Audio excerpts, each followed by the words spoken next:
Supreme court के सामने मामला है और मामला यह है कि 63A के तहत पार्लियामेंट्री पार्टी का जो हेड है उसका क्या इख्तियार है और पॉलिटिकल पार्टी का जो सरबराह है उसका क्या इख्तियार है। इसके ऊपर मुनहसर है हमज़ा का और परवेज़ लाई के इंतखाबात के नतीजे का हतमी तौर पर क्या सामने हमारे आता है, कौन जीतता हुआ करार पाता है या वोट मुस्तरद होते करार पाते हैं। फुल बेंच की सदा है और आज पीडीएम ने जो बड़ी एक तगड़ी पावरफुल पोजीशन ली है उससे कई सियासी चीज़ें, कई मुहर्रकात हमें नज़र आ रहे हैं। और एक चीज़ जो नज़र आ रही है कि आइंदा आने वाले दिनों में पहले तो पाकिस्तान तहरीक इंसाफ 10 अप्रैल के बाद सड़कों के ऊपर है, तो अगले चंद रोज़ में कभी इम्कान इस बात का है कि अगर कुछ ऐसी डेवलपमेंट्स होती हैं जो सियासी तौर पर PMLN के या पीपल्स पार्टी के मफादात के ख़िलाफ़ जाती हैं तो हमें पाकिस्तान मुस्लिम लीग नवाज़ ख़ास तौर पर सड़कों के ऊपर नज़र आएगी।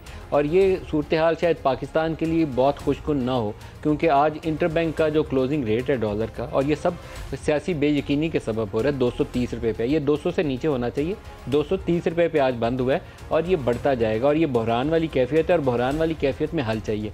सुप्रीम कोर्ट ने 63A की तशरीह जो प्रेसिडेंशियल ऑर्डिनेंस के ऊपर की, जिसमें उन्होंने कहा कि वोट काउंट नहीं होगा जो मुनहरिफ रुकन है, ये बुनियादी तौर पर एक वजह तनाज़ा है। मेरे ख्याल में ये मावराए आइन फैसला था सुप्रीम कोर्ट का, इसको रिव्यू कर लेना चाहिए। लार्जर बेंच के तहत करे, फुल कोर्ट के तहत चेक करे, ये सुप्रीम कोर्ट की स्वाबदीद है, मैं उसको डिक्टेट नहीं कर सकता।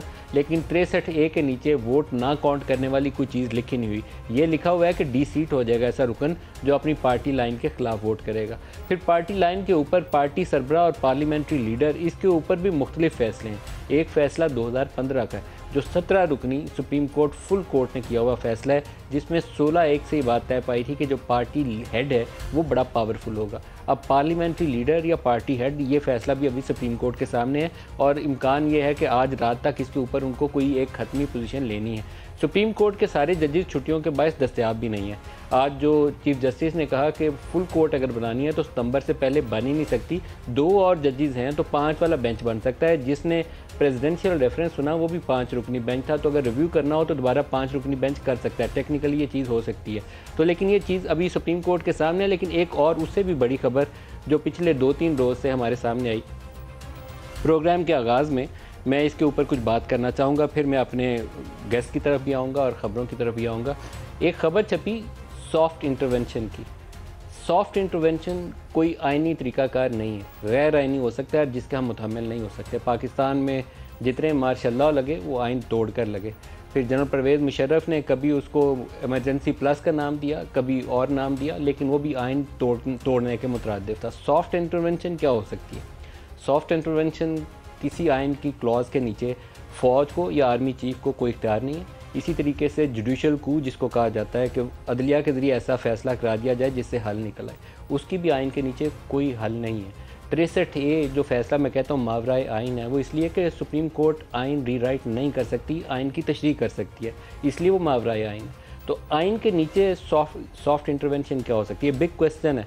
और मैं इसको बड़ी ज़िम्मेदारी से आपको बताने लगा हूँ कि जो चीज़ सियासी जमातें करके आपस में इत्तफ़ाक़ राय नहीं कर पाती, अगर उसके लिए ये बैक चैनल से इनफॉर्मली आपस में किसी चीज़ के ऊपर रजामंदी हो जाए, तो एज़ गारंटर अगर किसी के पास जाएं कि हमारे साथ कौन बैठेगा, तो वहाँ से न्यूट्रल से इनको सपोर्ट मिल जाएगी इस मामले में। दोनों जमातें नून लीग और PTI बरसरे पे कार हैं। अगर इनको चाहिए हो कि एक इलेक्शन के फ्रेमवर्क के ऊपर, चीफ इलेक्शन कमिश्नर के ऊपर, इलेक्शन की टाइमिंग के ऊपर हमारी ये रजामंदी है, हमें गारंटी चाहिए कि इसको इंश्योर कौन करेगा, तो फिर इनको न्यूट्रल से भी सपोर्ट मिल जाएगी। और जिनको अदलिया का इस्टेब्लिशमेंट, ब्रॉडर टर्म अगर यूज़ कर लें कि अदलिया और मिलिट्री जो लीडरशिप है वहाँ से सपोर्ट मिल सकती है।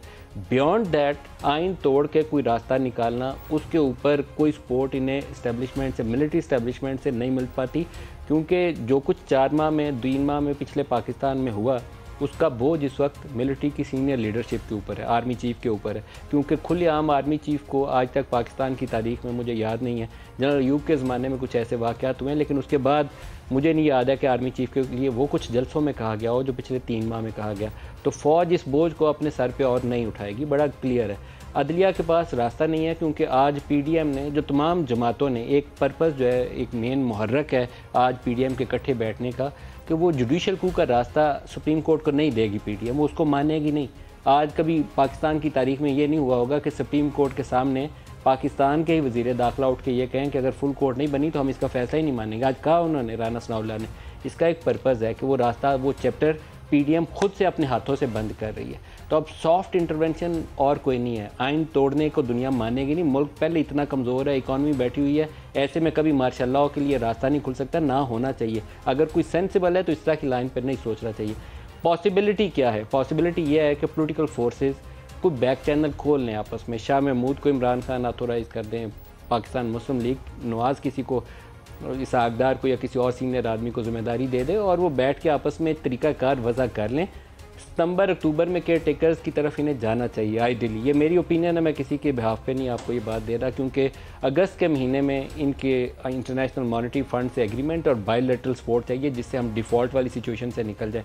डिफ़ॉल्ट वाली सिचुएशन में हम सियासी बेयकीनी से फंसे हुए हैं, जल्दी निकल जाना चाहिए, लेकिन हमारे एग्रीमेंट्स जो हैं उनको फाइनलाइज़ करते हुए दुनिया देखती है। ये तो रोज़ लड़ रहे हैं सड़कों के ऊपर, तो रोज़ सड़कों पर लड़ रहे हैं, तो पहले एक लड़ाई में एक फरीक जीत जाए, उससे बात कर लेंगे।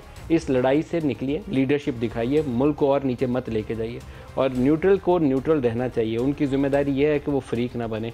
जुडिशल कू का भी रास्ता कोई नहीं है, ये काबिल कबूल नहीं होगा, मुल्क टूट गया। पहले इसी तरीक़ों से हमारी हरकतों से हमें आगे ज़िम्मेदारी से बनना है और उसी आइन के नीचे बनना है, उसको कोई नई राह निकाल के नहीं बनना।